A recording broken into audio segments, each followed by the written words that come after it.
Il est 8h30, heure de Jérusalem, 7h30, heure de Paris. C'est l'heure de la revue de la presse et des médias israéliens sur Studio Kalita, relayée sur les ondes de Radio J. Et ce matin, on peut parler de 3 sujets majeurs qui se partage en ce mercredi la une des quotidiens israéliens. Les commémorations du Yom HaShoah qui débute ce soir au mémorial du Yad Vashem à Jérusalem, la séance inaugurale de la 21e Knesset qui s'est tenue hier au Parlement israélien et les tensions dans les relations entre Israël et la France. Et nous commencerons cette revue de la presse par évoquer ce matin ces commémorations du Yom HaShoah en Israël. Les journaux annoncent que c'est à 20h qu'elles débuteront sur l'esplanade de la révolte du ghetto de Varsovie et le Yediot Aharonot titre sur un angle qui, on peut le dire, nous préoccupe tous, une génération qui est en passe de s'éteindre. Le journal souligne qu'il y a encore quelques 200 000 rescapés de la Shoah qui vivent en Israël, mais que d'ici les 6 prochaines années, ce nombre devrait diminuer de moitié et un rescapé sur 5, précise le journal, vit en deçà du seuil de pauvreté. Aujourd'hui, en ce début de journée du souvenir, ces rescapés demandent à vivre leurs dernières années dans ce monde dans la dignité. Le Yediot Aharonot nous montre ce matin une photo de Shaul Lobovitch qui a 85 ans et de sa petite fille Daria qui allumeront ce soir ensemble au mémorial du Yad Vashem l'un des 6 flambeaux à la mémoire des 6 millions de martyrs de la Shoah. Et le journal nous présente également en page 3 les récits de ces 6 rescapés.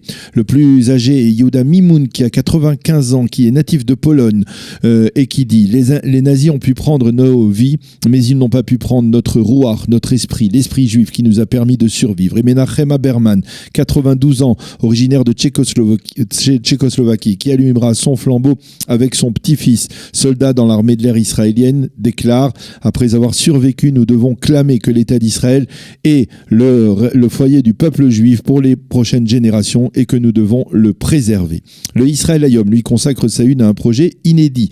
Il a fait en effet rencontrer des rescapés de la Shoah avec des soldats israéliens qui ont des talents de dessinateurs et de peintres afin qu'ils leur dessinent un souvenir marquant de cette période de la Shoah. Et par exemple, le dessin de la caporale Liv Wexler est particulièrement expressif et poignant. Il montre en une donc du Israël Hayom une rescapée, Rina Tchachkes, dans une cave à 2 mètres de profondeur. Une cave dans laquelle elle a passé 2 ans de sa vie en se cachant. La caporale Bar Gershon qui a dessiné la mère de Myriam Offert en train d'allumer les bougies du Shabbat, qui est le souvenir le plus fort dont Myriam se souvient de son enfance. Le journal nous raconte également, page 9, l'histoire incroyable de Sarah Landsberg-Holzer, aujourd'hui disparue, qui a eu la vie sauve à Auschwitz uniquement parce que l'officier SS qui lui a demandé de présenter son numéro tatoué a remarqué que le total des chiffres faisait 21. C'est ton numéro de chance, je te laisse la vie sauve, lui a-t-il dit. Et ce matin, dans les journaux et les sites d'information, on trouve ainsi de nombreuses histoires, de récits, de témoignages qui illustrent à la fois l'horreur, mais également parfois l'espoir dans l'horreur durant la Shoah. Le second titre important à la une des quotidiens israéliens de ce matin, c'est donc la séance inaugurale de la 21e Knesset hier, avec de nombreux clichés qui résument cette première grande journée parlementaire. Il y a dans les journaux cette photo des têtes de liste de toutes les formations représentées à la Knesset, dans une photo de famille si l'on peut dire. Il y a également une accolade entre les leaders du foyer juif, le rabbin Rafi Peretz et le leader du Shas Aryeh Deri, tous deux originaires du Maroc. Et il y a l'élection ou la réélection de Yuli Edelstein qui reste donc pour la 3e fois, pour un 3e mandat président de la Knesset. Mais on peut le dire sans hésiter, la photo la plus marquante, la plus émouvante et même la plus insolite de cette séance inaugurale de la Knesset, eh bien c'est celle où l'on voit en une du Yediot Aharonot, c'est celle du nouveau député bleu-blanc d'origine éthiopienne Gadi Everkan, qui en entrant hier dans l'enceinte de la Knesset s'est agenouillé et a embrassé en signe de respect les pieds de sa mère qui porte les vêtements traditionnels des fêtes de la communauté éthiopienne, un cliché qui, on peut le dire, a ému tous les Israéliens. Le nouveau député a expliqué qu'il dédiait en fait cette journée à sa mère. Le Haaretz lui revient ce matin sur le discours du président de l'État Reuven Rivlin à la tribune de la Knesset, un discours qui est, selon le quotidien, une leçon de civisme, un discours dans lequel le président a appelé l'opposition à ne pas se décourager en citant Menachem Begin qui est resté 29 ans dans les rangs de l'opposition avant d'atteindre le pouvoir, mais après la séance inaugurale, après le toast porté en l'honneur des 49 9 nouveaux députés. Le Maariv souligne qu'en cette journée inaugurale, le groupe parlementaire bleu-blanc a tenu sa promesse de commencer à rendre la vie parlementaire amère au Premier ministre et au Likoud en présentant d'emblée 4 projets de loi.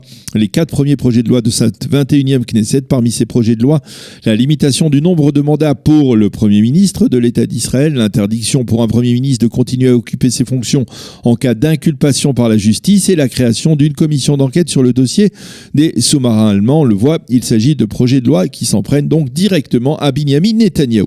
Le Yediot Aharonot nous ramène également à la réalité politique actuelle avec une révélation plutôt étonnante. Selon lui, l'un des proches de Binyamin Netanyahou, Nathan Eshel, aurait déclaré en aparté que l'on tentait actuellement au Likoud de faire passer l'une des députées du parti bleu-blanc dans les rangs de la formation de droite afin d'obtenir un 66e mandat qui, d'une certaine manière, dispenserait ensuite le parti au pouvoir d'être dépendant des exigences d'Avigdor Lieberman et d'Israël Beitenou, en particulier en matière de laïcité. Et cette députée, qui serait actuellement courtisée, serait Omer Yankelevitch, la députée orthodoxe du parti bleu-blanc. Interrogé sur la question, Eshel a tout simplement démenti, mais il faut bien avouer qu'il n'y a pas de fumée sans feu et que ce scénario paraît assez plausible. Le Israël Hayom, et ce sera là le 3e grand titre de la presse israélienne de ce matin, revient en première page sur une affaire qui est en train d'empoisonner les relations entre la France et Israël. Il s'agit des déclarations de l'ambassadeur sortant de la France aux États-Unis, Gérard Haro, qui a qualifié, vous le savez, l'État d'Israël d'état d'apartheid. Avant-hier, l'ambassadrice de France à Tel Aviv, Hélène Le Gall, a été convoquée au ministère israélien des Affaires étrangères et blâmée à la suite des propos de son collègue. Le Israël Hayom cite également le député Meir Habib qui s'insurge contre cette déclaration de Gérard Haro et déplore l'absence de réaction à ce propos de la part de l'Élysée. Le Israël Hayom rappelle également qu'Emmanuel Macron n'avait pas félicité de vive voix Binyamin Netanyahou pour sa victoire électorale, mais s'était contenté de lui envoyer un communiqué relativement laconique. Alors le journal parle de crise ouverte entre Paris et Jérusalem et son correspondant en Europe, Eldad Beck, revient sur les propos de Gérard Haro. Il rappelle que celui-ci connaît bien la réalité israélienne pour avoir été ambassadeur en Israël pendant 3 ans et il écrit dans un éditorial que la voix d'Haro est en fait celle du Quai d'Orsay, traditionnellement hostile à Israël, un Quai d'Orsay qui n'a pas encore assimilé les changements régionaux qui se sont produits au Proche-Orient. Gérard Haro, écrit Eldad Beck, est le représentant de l'arrogance diplomatique des Français et donc de rappeler également d'autres propos comme ceux de l'ancien ambassadeur de France en Angleterre qui avait qualifié Israël de petit état de merde. Ariel Kahana, le correspondant diplomatique du Israël Hayom, lui aussi s'en prend dans son analyse à la France et il rappelle qu'aujourd'hui la cote de popularité d'Emmanuel Macron est au plus bas et que cela le conduit apparemment à détruire les excellentes relations qu'il avait pourtant entretenues jusque-là avec Israël. Au début de son mandat, écrit Ariel Kahana, Macron avait fait des déclarations chaleureuses envers Israël, mais au cours des dernières semaines, quelque chose a changé.